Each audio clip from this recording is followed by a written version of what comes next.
Hello friends, ഇന്ന് നിങ്ങളെ മുന്നിലേക്ക് വരുന്നത് നേന്ത്രപ്പഴം വെച്ച് നമ്മളിപ്പോൾ പഴംപൊരി ഉണ്ടാക്കൂലേ, അതേപോലത്തെ പഴംപൊരിയല്ല. ഇത് വേറെ ഒരു വിധത്തിലാണ്. 2 പഴമാണ് എടുത്തില്ല, കുറച്ചേ ആക്കുന്നുള്ളൂ, ഒരുപാടൊന്നുമില്ല. കുറച്ച് മൈദയും ഒരു ലേശ അരിപ്പൊടിയും എടുത്തിട്ടുണ്ട്. പിന്നെ നമുക്ക് കുറച്ച് പഞ്ചസാര ഇടണം. അതിലേക്ക് മധുരം വേണമല്ലോ, അതിന് വേണ്ടിയിട്ട് കുറച്ച് മധുരം, ഒരുപാടില്ല, കുറച്ച്. പിന്നെ മധുരം ബാലൻസ് ചെയ്യാൻ ഒരു നുള്ളു ഉപ്പ് വേണം. പിന്നെ വേണ്ടുന്ന കുറച്ച് തേങ്ങയാണ്. ഇത് ഞാനൊന്ന് മിക്സിയിലിട്ട് ചിരയിട്ടതിൻ്റെ ശേഷം ക്രഷ് ചെയ്തെടുത്തതാണ്. ഇനി ഇതിൻ്റെ വെള്ളം ഒന്ന് ആറ്റിയെടുക്കണം. നമ്മൾ കടയിൽ നിന്നെല്ലാം വാങ്ങുന്നതാണെങ്കിൽ നല്ല അടിപൊളിയായിട്ട് കിട്ടും. ഇതിപ്പോൾ നമ്മൾ തന്നെ വീട്ടിലുണ്ടാക്കുന്നതാണ്, എന്നിട്ടാക്കുന്നതാണ് ഞാൻ. ഇനി ഇത് ഞാൻ മുറിക്കുന്നത് എങ്ങനെയാണോ, സാധാരണ പഴംപൊരി പോലെയല്ല ഇത് മുറിക്കുന്നത്. മുറിച്ചിട്ട് കാണിച്ചു തരാം. ഒരു പഴത്തിനെ നേരെ പകുതിയാക്കി ഇങ്ങനെ മുറിച്ച്, അടുത്തത് ഇങ്ങനെ ഇങ്ങനെയാണ് എടുക്കുന്നത്. പീസ് കണ്ട ഇങ്ങനെ കട്ടിയിലാണ് എടുക്കുന്നത്. മറ്റേ സൈസ് നേർങ്ങനെ പോലെയല്ല. അപ്പം ഇങ്ങനെയാക്കിയിട്ടാണ് ഇതെല്ലാം ഞാൻ എടുത്തിട്ട് നിങ്ങൾക്ക് കാണിച്ചു തരാം. ഇതേപോലെയാണ് ഒരു പഴത്തിനെ 8 കഷ്ണാക്കിയിട്ടാണ് ഇങ്ങനെയാണ് എടുക്കുന്നത്. കണ്ട, ഇതേപോലെയാണ് എടുത്തിട്ടുള്ളത്. കണ്ടല്ലോ, എല്ലാം അതേപോലെ മുറിച്ചിട്ടിട്ടുണ്ട്. ഇനി നമുക്ക് ഇതിൻ്റെ കൂട്ട് റെഡിയാക്കി എടുക്കാം. അപ്പോൾ ഇതിലേക്കൊന്ന് കളറ് കിട്ടാൻ ഒരു നുള്ളി മഞ്ഞൾപ്പൊടി ഇടുന്നുണ്ട്, ലേശം.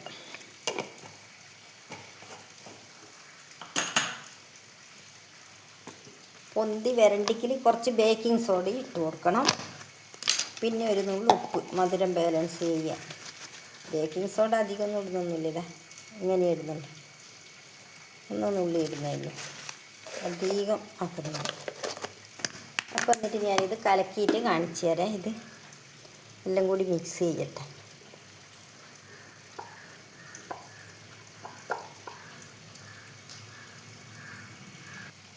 അപ്പോൾ ഇതാ ഞാൻ കൂട്ട് റെഡിയാക്കി വെച്ചിട്ടുണ്ട്. ഇനി നമുക്ക് ഈ തേങ്ങേനെ ഒന്ന് ചൂടാക്കിയിട്ട് അതിൻ്റെ വെള്ളം വറ്റിച്ചിട്ടെടുക്കാം. അപ്പോൾ ഇത് ഈ തേങ്ങ ഞാൻ പാനിൻ്റെ അകത്തേക്ക് ഇട്ട് കൊടുക്കുന്നുണ്ട്.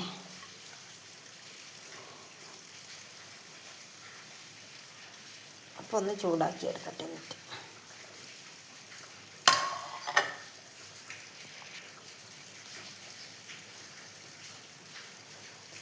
അപ്പോൾ ഒന്ന് ഇതിൻ്റെ വെള്ളം ഒന്ന് ആറ്റിയെടുക്കുക. അധികം ചോന്ന് വരുമൊന്നും വേണ്ട, ഒന്ന് ആറ്റിയെടുത്തിട്ട് കൊണ്ടുവരാം നമുക്ക്. എന്നിട്ടാണ് പരിപാടി. അതാ ഞാൻ പറഞ്ഞ എപ്പോൾ ആക്കുന്ന പോലത്തെ അല്ല എന്ന്. അപ്പോൾ എല്ലാവരും ഇതേപോലെ ഉണ്ടാക്കി നോക്കണേ. ഒരു വെറൈറ്റി ആയിട്ടാകുമ്പോൾ കുഞ്ഞുങ്ങളെല്ലാം കഴിച്ചോളും. കുഞ്ഞുങ്ങൾ എന്നല്ല, നമുക്ക് വലിയാക്കും അതെ, ഒരു വെറൈറ്റി ആയിട്ട് കാണുമ്പോൾ നല്ലൊരു ഇതുണ്ടാവില്ല കഴിക്കാനുള്ള. അപ്പം ഇങ്ങനെ നോക്കിയിട്ട് എല്ലാവരും ഉണ്ടാക്കുക കേട്ടോ. അപ്പോൾ തേങ്ങ ഏകദേശം വെള്ളാറി വരുന്നുണ്ട്. ഒന്ന് വെള്ളാറി വരുന്നുണ്ട്. എന്നിട്ട് തണിഞ്ഞതിൻ്റെ ശേഷമാണ് ഇതിനെ നമ്മൾ എടുക്കാൻ പോകുന്നത്. അപ്പോഴത്തേക്ക് നമുക്ക് വെളിച്ചെണ്ണയെല്ലാം ചൂടാക്കി റെഡിയാക്കി വെക്കണം. അപ്പോൾ ഇതായിട്ടുണ്ട്. ഇപ്പോൾ വെളിച്ചെണ്ണ ഒഴിച്ച് കൊടുക്കുന്നുണ്ട്. കുറച്ച് വെളിച്ചെണ്ണ ഒഴിച്ചിട്ടുണ്ട്. അപ്പോൾ ചൂടാകുമ്പോൾ നമുക്ക് അതിലേക്ക് ഇത് ഓരോന്നോരോന്നായി ഇട്ടിട്ട് വറുത്ത് കോരി എടുക്കാം. അപ്പോൾ ഞാനിതിൽ നിന്ന് പഴം എടുത്തിട്ട് ഇതിലേക്ക് ഇടുന്നുണ്ട്.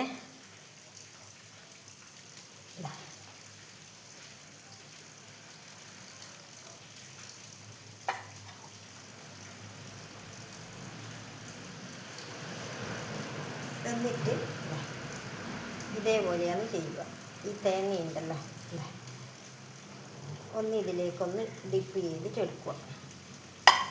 ഇത്രയേ ചെയ്യേണ്ടതുള്ളൂ. അപ്പോൾ ഇങ്ങനെയാക്കിയിട്ട് നമുക്കെല്ലാം എടുക്കാം.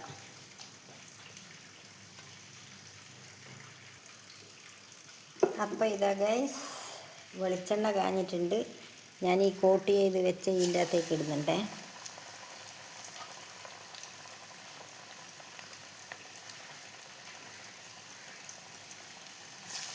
രണ്ടെണ്ണം ഇട്ടിട്ടുണ്ട്.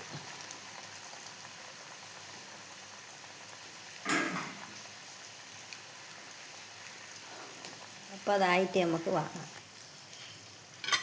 അപ്പോൾ ഇതാ ഗൈസ്, ഇങ്ങനെയാണ് ഉണ്ടാവുക. കണ്ടല്ലോ, നമ്മൾ സാധാരണ ആക്കുന്ന പോലെയല്ലല്ലോ, മാറ്റമില്ലേ. ഇങ്ങനെ തേങ്ങ കൂട്ടി ചെയ്തിട്ടാണ് ഇതാക്കിയിട്ടെല്ലാം എടുക്കേണ്ടത്.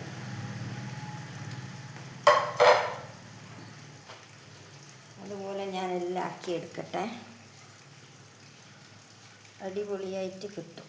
തേങ്ങ കുറച്ച് നല്ലോണം പക്ഷേ വേണം, എന്നാൽ മാത്രമേ നടക്കൂ. ഞാനെടുത്ത തേങ്ങ കുറച്ചേ ഉള്ളൂ ഗൈസ്. അപ്പോൾ നിങ്ങളാക്കുമ്പോൾ കുറച്ച് ജാസ്തി ആക്കിയിട്ട് നോക്കിക്കോളി കേട്ടോ.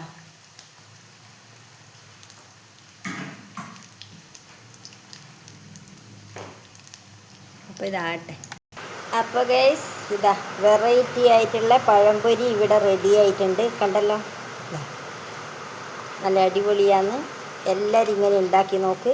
എപ്പോൾ നമ്മൾ ഒരുപോലെയല്ലേ കഴിക്കുന്നത്, അപ്പോൾ ഇങ്ങനെയൊന്ന് ആക്കി നോക്കേ. അപ്പോൾ ഒരു ചെറിയ കുഞ്ഞ് വീഡിയോ ആണ്, എല്ലാവർക്കും കണ്ട് ഇഷ്ടപ്പെട്ടിരുന്നു വിചാരിക്കുന്നു. വീണ്ടും മറ്റൊരു വീഡിയോയുമായിട്ട് വരാം. എല്ലാവരും കണ്ട് സപ്പോർട്ട് തരണേ ഗൈസ്. Okay, by.